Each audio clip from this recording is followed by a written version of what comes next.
वातावरण रखा कि जिसमें आप अपनी बात कह सके, लोगों से अपील कर सके। और जब आपको अपील करने का मौका मिला तो आपने हमको तो झूठ बोला कि कांग्रेस ने देश को बर्बाद कर दिया, और जब आपने हम कैसे आबाद करेंगे ये कहने के लिए आपके पास तो अच्छी बातें नहीं थी, सब झूठी बातें ही थी। झूठ बोलकर ये लोग सत्ता में आए 2014 में, ये मोदी और ये गडकरी।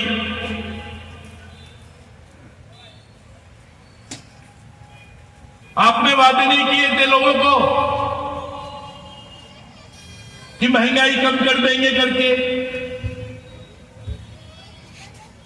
अब ये महंगाई कम हुई है क्या, इसका आपको विचार करना है। अच्छे दिन आने वाले ये किसने कहा, इसका विचार आपको करना है। काला धन वापस आएगा और 15-15 लाख हरेक के खाते में जमा कर दूंगा, ये किसने कहा था, इसका विचार आपको करना है। पेट्रोल का भाव, डीजल का भाव 30 रुपया कर देंगे, ये किसने कहा था, इसका विचार आपको करना है। गैस 450 था, वो 200 रुपए में मिलेगा, ये किसने कहा था, इसका विचार आपको करना है। ये सारी बातें केवल मोदी ने नहीं की थी, ये गडकरी ने भी की थी, तभी तो ये नागपुर में जीत गया है। ये सारी बातों में से आज कोई भी बात, इसमें से कोई भी बात नहीं हो रही। बीजेपी का नेता, बीजेपी के कार्यकर्ता आज 15 लाख की बात नहीं करता, पेट्रोल डीजल के भाव कम करने की बात नहीं करता, गैस के भाव कम करने की बात नहीं करता। और अब जैसे हम उधारी रखते कोई दुकान में, तो दुकानदार बोलता भैया पुराना चुकता करो और बाद में ले जाओ उधार। तो भैया इनको भी आप बोलिए ना, पुराना जो तुम चुकता करो, तभी तो हम इस बार वोट देंगे कि नहीं देंगे, इसके लिए विचार करेंगे। और आपका पेशेंस तो देखो, आप कितना तसल्ली से बैठे। वो मोदी ने कह दिया कि 15 लाख ऐसे हरेक के खाते में जमा कर दूंगा, और हम 10 साल तक इंतजार कर रहे हैं। कितना पेशेंस है हम लोगों को, 10 साल से हम बैठे। कांग्रेस को दोष दे रहे थे, 65 रुपए का पेट्रोल था, 65 रुपए का डीजल था। 10 साल से आप 100 रुपए का पेट्रोल भर रहे हैं, 10 साल से आप 100 रुपए का डीजल भर रहे हैं। हमने तो 430 रुपए का गैस दिया, तो वो स्मृति ईरानी वो गैस पे बैठ गई, और आज 1200 का वो गैस है, तो हम लोग कुछ भी बोलते नहीं, ना मोदी को कुछ बोल रहे हैं, ना गडकरी को कुछ बोल रहे हैं। अच्छा, वो सब भूल गया। और अभी ये मोदी ये बात नहीं करता, अब हर बात पे वो बोलता ये मोदी की गारंटी है, ये मोदी की गारंटी है। अब वो मोदी के गारंटी की कोई वारंटी नहीं, कोई वारंटी नहीं, उसके कोई बात की कोई वारंटी नहीं है, गारंटी नहीं है। मैं जब आपको कह रहा हूं कि आप मालिक लोग हो, एक आदमी झूठा बोल के चला गया, बार बार झूठा बोल रहा है, और झूठ बोलने वाले पे खुद की केस लगती। भैया बताओ, अगर आपको बेवकूफ बनाया किसने, तो वो केस रखती है 420 की। इसने पूरे हिंदुस्तान को 420 बनाया, और फिर हम 420 बनते रहेंगे ये गारंटी के नाम से। इसने इस देश का माहौल नहीं बिगाड़ दिया। 2014 तक हम गांव में निकल जाए तो हिंदू है, तू मुसलमान है, तू सिख है, तू मारवाड़ी है, तू गुजराती है, ऐसी बात करते थे हम लोग। बताइए, अरे हम रुकी सुखी खा रहे थे। अगर मुसलमान अगर रुकी सुखी खा रहे तो कोई बहुत बड़े तादाद में हिंदू भी कोई वहां मेवा मिठाई नहीं खा रहे। रुकी सुखी खाकर ये जीवन हम जी रहे थे ना, लेकिन सुकून के साथ तो थे। बैंक के लाइन में रह के 500-700 लोग शहीद हो गए। हमारे घर के माओं ने, बहनों ने जो पैसा जमा करके रखा था, उसको जो स्त्री धन बोलते वो भी चला गया। कई लोगों की दुकानदारी चली गई, छोटे दुकानदार मर गए। तो भाई इतना बड़ा डिसीजन लिया, ये इसका डिसीजन प्राइम मिनिस्टर नहीं लेता, प्राइम मिनिस्टर अनाउंसमेंट नहीं करता, उसके लिए जिम्मेदार है रिजर्व बैंक का गवर्नर। वो गवर्नर का कहीं रोल नहीं था। और उसके बाद तो जो गवर्नर थे उन्होंने रिजाइन दे दिया और उन्होंने बाहर आके बोला कि नोटाबंदी करने की कोई आवश्यकता नहीं, कोई काला धन हमारा नहीं था। और सारा काला धन तो वापस आ गया। फिर काला धन कहां गया? बल्कि ये इसका फायदा लेकर बीजेपी वालों ने अपना काला धन सफेद कर लिया, उद्योगपति ने अपना काला धन सफेद कर लिया।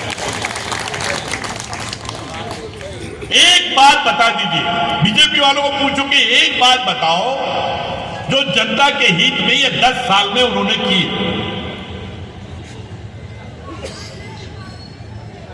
कोई भी बात नहीं। हम और क्या मांग रहे? तुम यही बोल के आए थे ना कांग्रेस के राज में पेट्रोल और डीजल के भाव इतने बढ़ गए, और 10 साल तक हमको लूटते रहे। आप सब लोगों को मालूम है, यहां में हमारे पढ़ने लिखने वाले बच्चे हैं, उनको पूछिए। क्रूड ऑयल जो हम अरेबियन कंट्री से लाते हैं, रशिया से लाते हैं, अमेरिका से लाते हैं, दूसरे कंट्रीज से लाते हैं, वो क्रूड ऑयल से फिर पेट्रोल, डीजल और उससे गैस निकलती है। इंटरनेशनल मार्केट में अगर उसका भाव उसके मुताबिक ये पेट्रोल और डीजल का भाव तय होता है। जो आपको प्रोटेक्शन देता है, चाहे वो आर्टिकल 30 हो, जो खास करके बाबा साहब अंबेडकर ने माइनॉरिटीज के लिए अपने कॉन्स्टिट्यूशन की किताब में लिखा हुआ आर्टिकल 30, आर्टिकल 25, आर्टिकल 20 और जितने भी आर्टिकल्स है जो माइनॉरिटी को प्रोटेक्शन देते हैं, मुसलमानों को प्रोटेक्शन देने का काम करते हैं, क्रिश्चियन लोगों को प्रोटेक्शन देने का काम करते हैं। आर्टिकल 30 को अगर ये अबॉलिश कर देंगे तो हमारे और तुम्हारे माइनॉरिटी के राइट्स खत्म हो जाएंगे। और हम नहीं चाहते कि आप लोगों की हुकूक खत्म हो, आप लोग की आवाज जो आज हम बोलने खड़े हैं, हम बोलने का भी हक नहीं रहेगा। जिस तरीके से हुसैन भाई उत्तर प्रदेश के अंदर में अगर आप कोई मोर्चे में जाते हैं या कोई पुलिस स्टेशन पे अपना मोर्चा निकालते हैं और वहां पर सरकार के विरोध में नारे लगाते हैं, तो योगी नाथ जो उत्तर प्रदेश का मुख्यमंत्री है वो बुलडोजर भेजकर आपका पूरा का पूरा इलाका तोड़ने का काम करता है, अपने समाज के लोगों को उनके घर तोड़ने का काम करता है।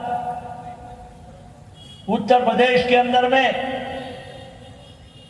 जिस तरीके से सरकार चल रही है, आज पूरे देश के अंदर में उसी तरीके से वो सरकार चलाना चाहते हैं। उनको लगता है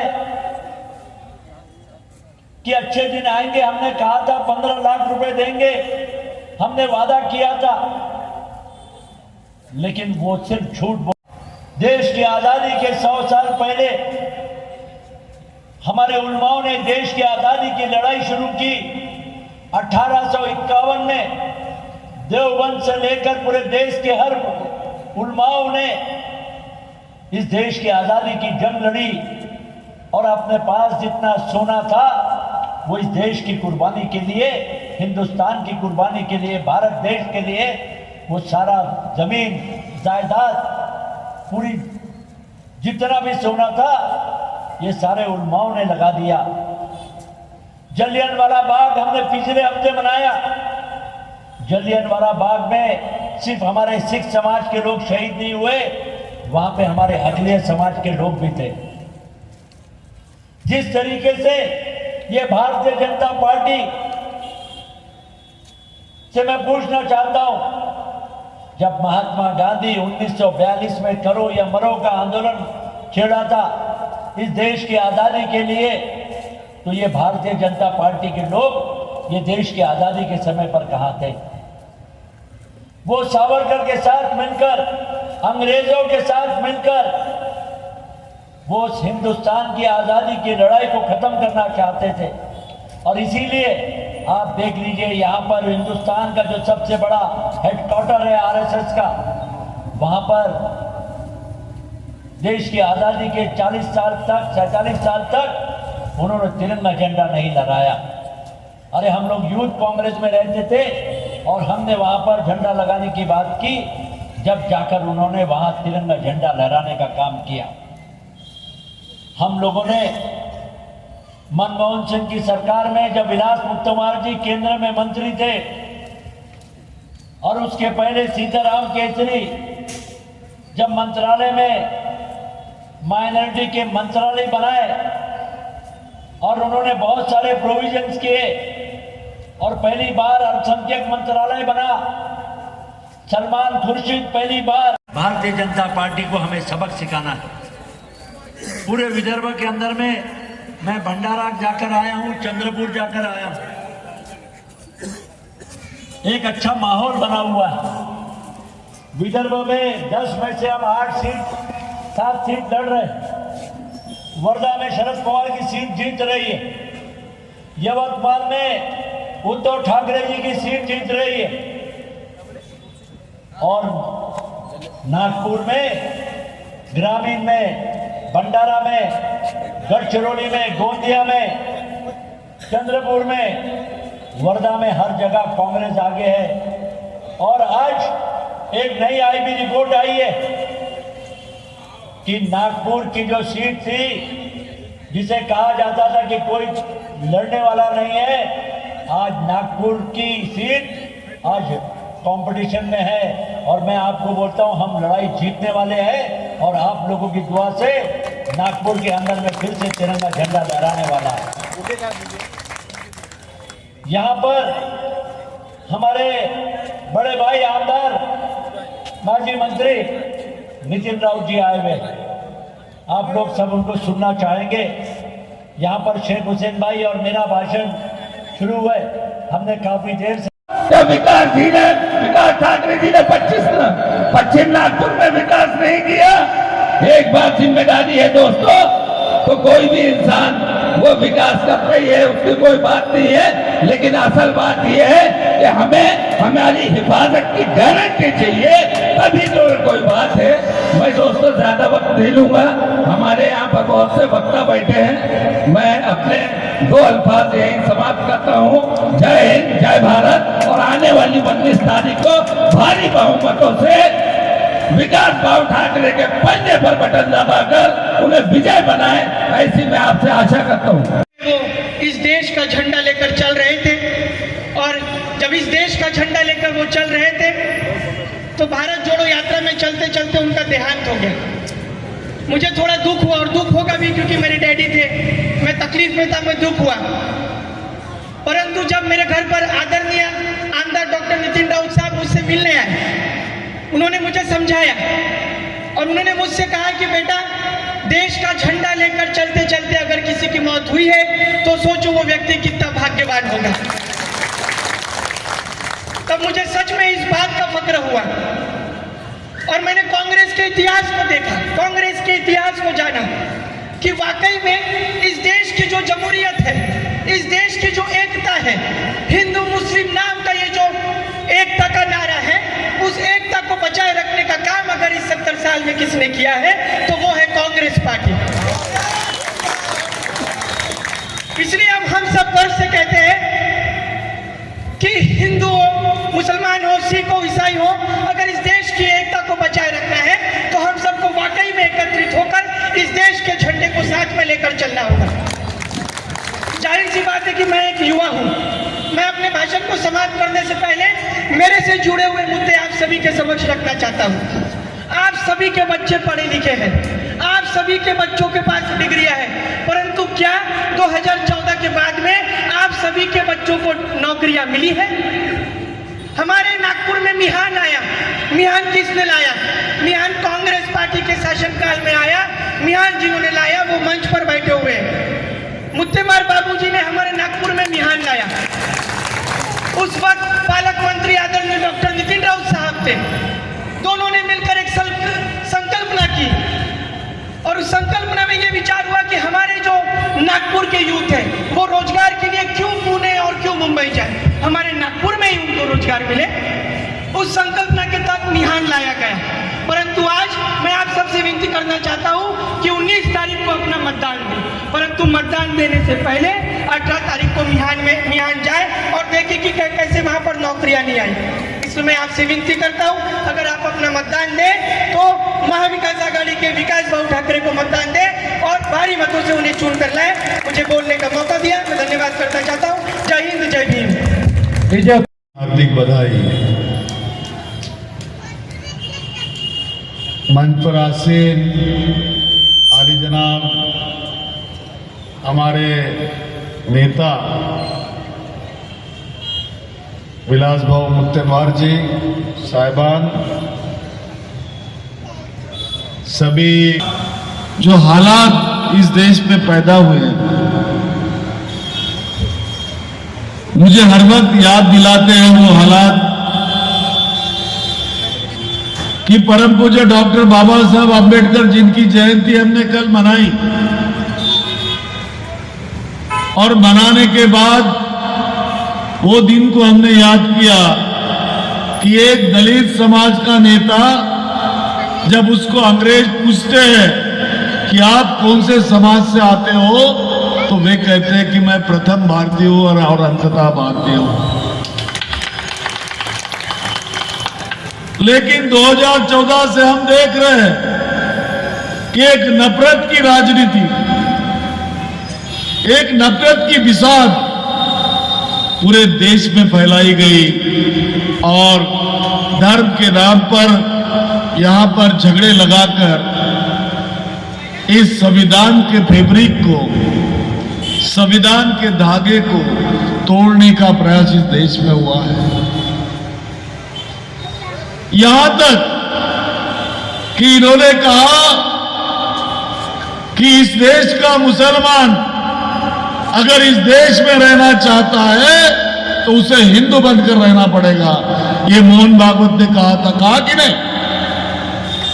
अरे हमारे इबादत गाह जो है वो इबादत गाह को मंदिर बनाकर इन्होंने कहा कि हमारी जगह है, हमारी बात ये है करके। इनकी हिम्मत देखो नागपुर में।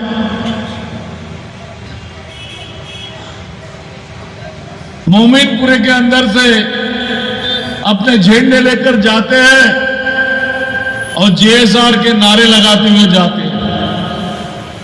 कांग्रेस के राज में यह सब कभी नहीं हुआ है। कांग्रेस के राज में हिंदू हिंदू रहा है, मुसलमान मुसलमान रहा है, बौद्ध बौद्ध रहा है।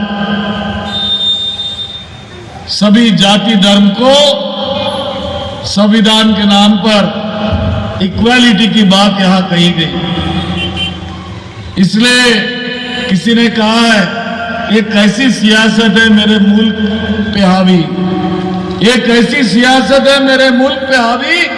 इंसान को इंसान से जुदा देख रहा हूं, इंसान को इंसान से जुदा देख रहा हूं। डेवलपमेंट की बात करते हैं, इंसान का डेवलपमेंट होता है। जो लोग अपना घरदार छोड़ के नया घर बनाते हैं, रहने आते हैं, उसके इलाके का डेवलपमेंट होता है।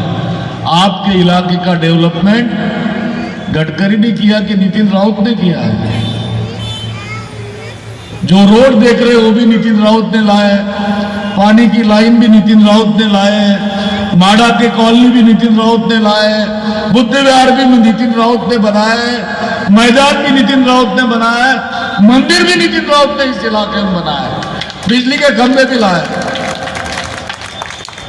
गडकरी ने क्या किया भाई, जरा बताइए तो सही। आप डेवलपमेंट किया बोलते हो,